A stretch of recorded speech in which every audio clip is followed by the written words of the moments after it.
Wenzangu, issue ni simple.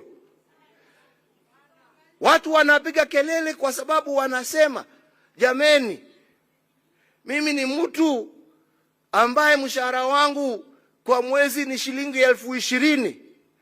Hiyo 20,800 inaenda kwa petroli peke yake, kwa matatu kuenda na kurudi nyumbani. 12,000 inaenda kwa nyumba ambaye nimekodesha. Nimebaki na 2,000 ya kulisha watoto wangu na kuwapeleka shule. Hiyo ndiyo shida. Ongelesha shida, hapana ongea mambo ya kabila na ya nini. Ama ni namna gani wenzangu? Na kama unataka tusaidiane kutatua hiyo shida, semeni tutatue hiyo.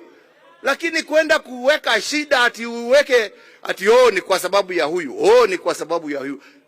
Na jameni, hakuna mtu ambaye haoni shida iko wapi. Si tuiweke kwa meza tuitatue. Kama kweli sisi ni Wakenya na tunapenda nchi yetu. Kwenda